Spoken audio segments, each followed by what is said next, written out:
Buenos hermanos, vamos a continuar con Mateo 10. En esta ocasión vamos a leer Mateo 10 del 34 al 39.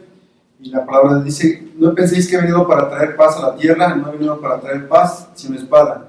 Porque he venido para poner en disensión al hombre contra su padre, a la hija contra su madre y a la nuera contra su suegra. Y los enemigos del hombre serán los de su casa. El que ama a padre o madre más que a mí, no es digno de mí. El que ama a hijo o hija más que a mí, no es digno de mí. Y el que no toma su cruz y sigue en pos de mí, no es digno de mí. El que haya su vida la perderá, y el que pierde su vida por causa de mí, la hallará. Hemos estado observando a través de todos estos textos, de todo el capítulo, que Mateo nos empieza a hablar, trata más bien de mostrar a los cristianos que no deben de preocuparse ahora porque lo rechace su pueblo. Por el hecho, vemos que la comunidad judía no reconoció a su Mesías. Y todos estos textos parece que los discípulos no sufrían nada y se la pasaban muy bien allá. Ya el Señor les dio potestad de echar demonios, de sanar a las personas, les dijo que tenían que ir a evangelizar, que tenían que ir a predicar el Evangelio. Pero ahora aquí en estos versículos del 34 al 39 nos vamos a dar cuenta de lo que cuesta seguir a Jesús. De hecho, Jesucristo, yo creo que les ha de haber preguntado: ¿quieren ustedes seguirme? Miren lo que me cuesta seguir. Y hoy les preguntaré a ustedes: ya nosotros tenemos un buen tiempo de estar en el Evangelio, los discípulos también ya tenían un buen tiempo de haber conocido a Jesucristo, y Él pregunta: ¿quieren ustedes seguir a Jesús? Y vemos en el versículo número 34, nos dice que Jesús es la causa de conflictos. ¿Quiere usted seguir a Jesús? Jesús es la causa de conflictos. No penséis que he venido para traer paz a la tierra. No he venido a traer paz sino espada. Y aquí vemos dos cosas importantes en ese texto. Lo primero es que dice Jesús que no vino a traer paz. Y lo segundo es que Jesús dice que también vino a traer espada, que no vino a traer paz sino vino a traer espada. La palabra espada quiere decir unir, por implicación prosperidad o unidad, y la palabra espada se refiere a conflicto o contienda. Es decir, que Jesucristo vino a traer todo lo contrario. Muchos de nosotros, cuando nos presentan el Evangelio, nos presentan cosas buenas, pero cuando empezamos a leer la Biblia nos empiezan a decir que Jesucristo es paz, que Jesucristo es amor, y aquí hay algo que nos suena algo increíble. Observemos las palabras iniciales: no penséis, o mejor dicho de otra manera, no supongan ustedes. Lo que Jesús aquí hace que quien lo oye o lo lee quede totalmente sorprendido, porque como les dije, los discípulos no habían escuchado nada de esto, pero Jesucristo les empieza a decir que Él ha traído la espada, y van a decir: bueno, ¿y entonces qué hacemos con Isaías 9:6, donde dice: porque un niño nos es nacido, hijo nos es dado, y el principado sobre su hombro, y se llamará su nombre admirable, consejero, Dios fuerte, Padre eterno, príncipe de paz? Jesucristo no es el que bendice a los que hacen paz, según Mateo 5:9, si no vino a traer paz. ¿Cómo puede ser verdad entonces Salmos 72:3, donde dice: los montes llevarán paz al pueblo y los collados justicia? Ese texto, ¿qué nos enseña enfáticamente? Que Jesucristo no trajo la paz o no trajo la unión a la familia, como lo vamos a ver más adelante, sino trajo todo lo contrario. En esta vida, hermanos, de quienes finalmente son salvos, no es verdad que a través de muchas tribulaciones debemos de entrar en el reino de Dios, según Hechos 14:22.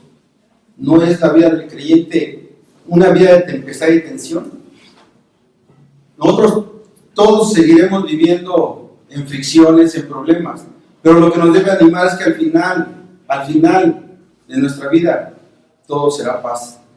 Esa es la paz con la que el Señor nos promete, pero mientras estemos aquí, no encontraremos paz. Cuando se nos presenta el mensaje de salvación, siempre nos dicen que Juan 3:16, porque de tal manera amó Dios al mundo, y vamos a encontrar ahí la paz, que vengamos a Cristo, porque ahí se van a solucionar nuestros problemas. Pero a Jesucristo también se nos presenta como un Dios sanador, como el proveedor de nuestros bienes materiales, o tal vez que estando con Jesucristo nunca nos faltará nada. Pero como fue pasando el tiempo, mi hermano, ¿cómo te ha ido en la vida del camino del Señor? Yo creo que no ha sido miel sobre hojuelas, porque el Señor le dijo a sus discípulos que no vino a traer paz. Pero es necesario, hermanos, que nuestra fe sea aprobada a través de estas diferentes situaciones en nuestra vida. Y este punto, aprendemos que Jesús no vino a hacernos la vida más fácil. Por eso les vuelvo a preguntar, ¿quiere usted seguir a Jesús? Jesús es la causa de división de familias. En el versículo 35 de 36 dice: porque he venido para poner en disensión al hombre contra su padre, a la hija contra su madre, y a la nuera contra su suegra. Y en este versículo, del versículo 35, Mateo nos da un resumen del versículo 21, ya lo leímos hace un momento. Nos dice: el hermano entregará la muerte al hermano y el padre al hijo, y los hijos se levantarán contra los padres y los hará morir. Y aquí hay una palabra que empieza en el versículo, la palabra ¿por qué? La palabra es una partícula primaria y la verdad es que propiamente se asigna una razón. Es decir, Jesucristo está explicando el por qué dijo el versículo 34. Le está diciendo, está dando un argumento. Les está diciendo: he venido a poner en disensión al hombre contra su padre. Ahí está la razón por cual él está diciendo que no trajo la paz. ¿Por qué trajo la espada? ¿Por qué parte en dos a la familia? Y también hay otra palabra, la palabra disensión. Ahí está, dividir, separar, literalmente partir en dos. Nos parece algo desagradable esto. Nos parece que, ¿cómo es posible que Jesucristo venga a partir en dos? No nos podemos explicar ese motivo, pero Jesucristo le está diciendo a sus discípulos: ¿me quieren seguir? Su familia se va a dividir. Ese fue el motivo por el cual Jesús vino a esta tierra. Pero Jesucristo le está diciendo a sus discípulos cuál sería el resultado por seguirlo. En el versículo 36 dice: y los enemigos del hombre serán los de su casa. Los enemigos, los que odian, los que son hostiles. Y la fe, hermanos, no crea solamente una división entre una raza. La fe no crea una división entre un pueblo. No crea una división entre una nación.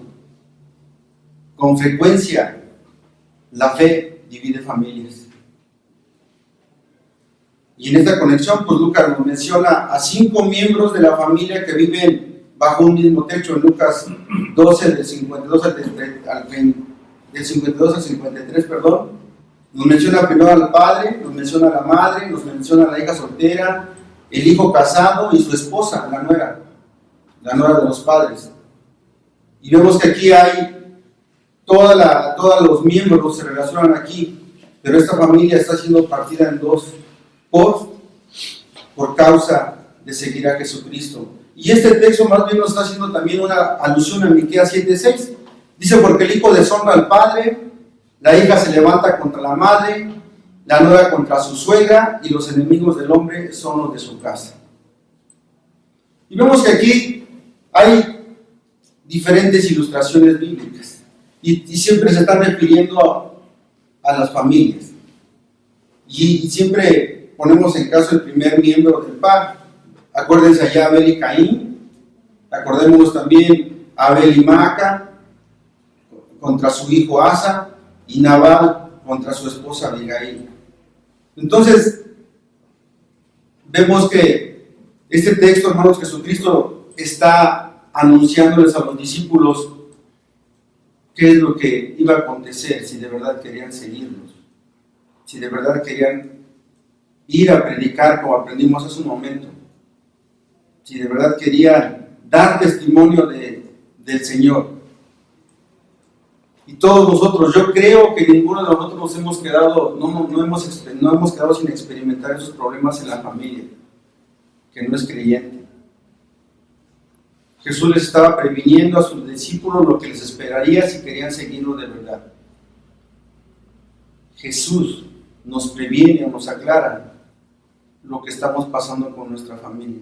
Y esto es terrible para nosotros porque por causa del Evangelio las familias se separan.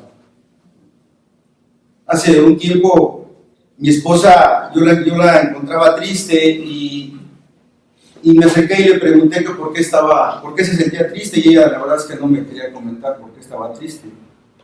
Pero después de un tiempo ella la vi llorando y me comentó lo que había acontecido con uno de sus hermanos mayores, prácticamente la desheredó, ¿no? Y le llegó a decir que hasta que la odiaba porque ella ya no era católica, porque ella ya era protestante. Y lo peor aún es que pues a mi suegro le compartimos el Evangelio, y gracias a Dios porque mi suegro ahora es salvo. Pero mi cuñado le decía a mi esposa: y te odio más porque cambiaste de religión a mi papá. ¿Y qué voy a hacer ahora cuando se muera? Ya no le vamos a hacer el velorio. Mi esposa le decía: pues haz lo que quieras, lo que le importa al Señor es su alma. Y es terrible, hermanos, es terrible de verdad que por causa del Evangelio los que no conocen la palabra del Señor digan: te odio. Mi esposa aún todavía lo sigue viviendo, pero ¿qué creen? Que lo vamos a ver, que mi esposa ama a mis cuñados y ora por ellos. Su servidor también con mis papás, pasé algunas situaciones, pero gracias a Dios porque ahorita mis papás ya están en el camino del Señor. Y es difícil cuando las familias se separan por causa del Evangelio. Y eso que Jesús le estaba diciendo a sus discípulos: ¿quieren seguir a Jesús, hermanos? Tomen su cruz. Tomen ustedes su cruz, versículo 37-38. El que ama a padre o madre más que a mí no es digno de mí. El que ama a hijo o hija más que a mí no es digno de mí. Y el que no toma su cruz y sigue en pos de mí no es digno de mí. Aquí encontramos dos cosas. Primero, un amor, dice el que ama. Este amor que está refiriendo Jesús es un amor fileo, el amor filial, el amor entrañable por una persona. Por eso les decía que es difícil que cuando una familia se parte en dos por causa del Evangelio. Pero Jesucristo le dice a sus discípulos que si aman más a padre o madre más que a Jesucristo, no son dignos de mí. Y la palabra de mí se está refiriendo al amor de Jesucristo, el amor ágape. Y esta palabra, el amor de Jesucristo, expresa el amor entrañable, pero no a la familia, sino a todo el mundo, a todas las personas, no solamente a la familia de Dios, sino a todo el mundo, en general. 1 Juan 5:2 nos dice que en esto conocemos que amamos a los hijos de Dios, cuando amamos a Dios y guardamos sus mandamientos. Entonces el Señor le está diciendo: el que tenga o el que le pese más el amor entrañable a su familia y no ama más al prójimo, no es digno de mí. Si hemos reflexionado un poquito los versículos 34 y 36, vamos a poder entender estas palabras, ¿no? En primer lugar está Dios y nosotros, está Dios y la familia y nosotros en medio. Y está en nosotros decidir si seguimos el amor de Cristo o el amor fileo de nuestras familias. Está en nosotros. Y en este camino solo nos encontraremos a Dios. Digámoslo de otra manera. En la decisión en favor de Jesús se toma la decisión en favor de Dios. Y ante esta decisión tiene que retroceder otro compromiso terreno, inclusive con el del padre y la madre. Ahora, no está diciendo que dejemos literalmente a nuestro papá, a nuestra mamá y ya nos olvidemos de ellos. No se está refiriendo a eso. Más bien se está refiriendo que cuando nosotros decidimos por el amor de Cristo seguir en el camino del Señor, entonces el amor filial se va a convertir en un amor ágape. Ya este amor que sentimos por nuestro Padre ya va a ser un amor como el amor de Cristo cuando murió y se entregó por nosotros. Tiene que ser así. Tenemos que tomar una decisión. Dice la palabra: no es digno de mí. No, la palabra digno se está refiriendo a algo valioso. Y no, cuando dice no son dignos, no somos valiosos cuando decidimos irnos con el amor filial. Tenemos que decidir por seguir en el camino aunque se nos haga difícil. Pero cuando estamos decididos a seguir el camino del Señor, hermanos, volveremos a amar a nuestro prójimo. Jesús no logra, hermano, lo que le corresponde cuando nuestro seguimiento es condicional. Si queremos seguir a Jesucristo, debe que ser un seguimiento incondicional. Jesucristo le está hablando de eso a los discípulos.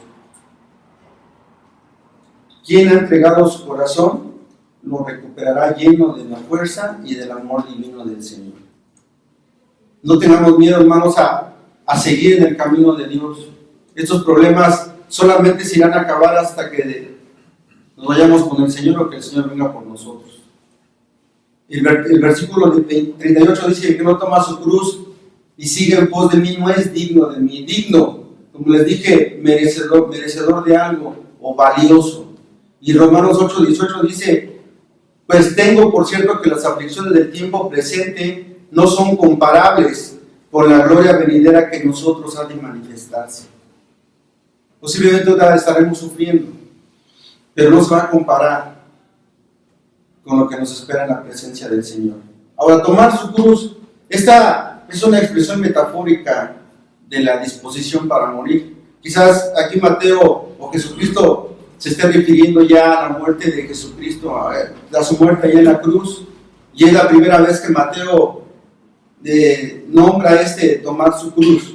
Pero escuchen, no es tomar la cruz de Jesucristo. Jesucristo más tarde cargaría su propia cruz. Dice, tome su cruz, la cruz de usted, la cruz del discípulo. Solo cuando nosotros o cuando el discípulo haya incluido en la cuenta aquel extremo y lo haya firmado conscientemente, esta de veras seguirá siguiendo a Jesús y por lo tanto es digno del Maestro. No se pide a todos los discípulos que esta disposición también pruebe su eficiencia en el trance de la muerte del Maestro. Señaladamente Dios solo conduce a algunos elegidos por este sendero, pero cualquier entrega sí es tema de nuestra vida, ¿no? Tiene en sí algo de esta muerte, un distintivo infalible de la veracidad de nuestra intención. En sí estamos o no estamos dispuestos a esta entrega. Jesucristo empezó a tener problemas aún desde que fue concebido en el vientre de María, ¿recuerdan? José la quería dejar. Después, cuando nació, no se encontró lugar para él. Y después no bastó con eso, Herodes lo quiso matar, tuvo que salir huyendo. Y así fueron creciendo los problemas. Jesucristo causó división por el modo de hablar. Jesucristo causó que alguien hablara mal de él porque sanaba en los días de reposo. Por eso es que él le preguntaba a sus discípulos: ¿quieren venir en pos de mí? Tienen que tomar su cruz. ¿Quieren seguir a Jesús? Pues pierda su vida, dice el versículo 39. El que haya su vida la perderá, y el que pierde su vida por causa de mí la hallará. ¿Qué encontramos aquí? Dice: el que haya su vida la perderá. Esto quiere decir, hermanos, que el hombre piensa haber llegado ya a tener un descanso, pero le está diciendo que el que ya tenga una vida hecha tiene que perderla. Mateo tenía una vida hecha, ¿no es cierto? Él era un recaudador de impuestos, tenía posición económica muy buena. Llega Jesús y le dice: sígueme. Y un comentarista dice que solamente se llevó la pluma para escribir este evangelio. Dejó todo el dinero ahí, no le importó. Perdió su vida. Una vida de comodidad, una vida de lujos, una vida de riquezas. Dice: el que haya su vida la perderá. Muchas veces algunos tienen ya su vida hecha, como el joven rico. y dijo, pues he hecho todo. Jesucristo le dijo, sí, pero una cosa te falta, ve y vende todas tus posesiones, entonces ven y sígueme. Y este joven se fue muy triste porque era muy rico.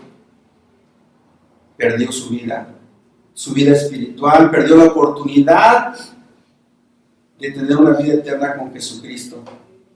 Pero todos aquellos que pierden su vida, que tienen una vida hecha, que tienen sus carreras y siguen el Evangelio del Señor, van a hallar la vida. El que haya perdido, hermanos, dice que esta frase puede primeramente aludir, como les dije, a algo que ya se ha entregado, a sus costumbres, bueno, más bien a sus costumbres, a sus riquezas, a su carrera. Pero si decide dejar eso por venir al camino del Señor, va a encontrar su vida.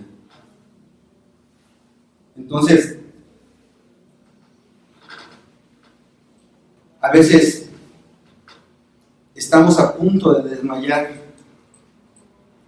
A veces estamos entre la vida y la muerte. Porque había un tiempo de abundancia. Hemos escuchado hermanos que no tienen trabajo, ¿verdad? Pero están aquí, siguen firmes en el camino del Señor. Pero también ha llegado el punto en decir, ya no puedo. Y en el Señor encontramos la paz. Juan 10:10 dice, Jesús dice, yo he venido para que tengan vida y para que la tengan en abundancia. Se está refiriendo a la vida eterna. Permítame concluir, hermanos, con esta ilustración. Este es de William Barclay. Dice, la honradez siempre ha sido una característica de los grandes líderes. En los días de la Segunda Guerra Mundial, Winston Churchill asumió el gobierno de su país. Todo lo que ofrecía era sangre, trabajos, lágrimas y sudor. Garibaldi, el gran patriota italiano, invitaba a seguirle en estos términos. No ofrezco soldado, ni cuartel, ni provisiones. Ofrezco hambre, sed, marchas forzadas, batallas y muerte. El que ame su país de todo corazón, y no solo de labios para afuera, que me sigan. Soldados, todos nuestros esfuerzos, contra fuerzas superiores, han resultado ineficaces. No tengo nada que ofreceros, sino hambre y sed, dureza y muerte. Pero llamo a todos los que amen a su patria a unirse conmigo. Jesús nunca trató de seducir a nadie. No nos ha dicho que nos va a dar riquezas. ¿Sí? Jesús nunca vino a decirlo que si nos unimos a Él, nos va a ofrecer un camino fácil. Trató de desafiar, de despertar la curiosidad durmiente de nuestros corazones con el ofrecimiento de un camino que ningún otro podría igualar en altura y dureza. Jesús no había venido a hacer la vida más fácil, sino a ser grandes hombres.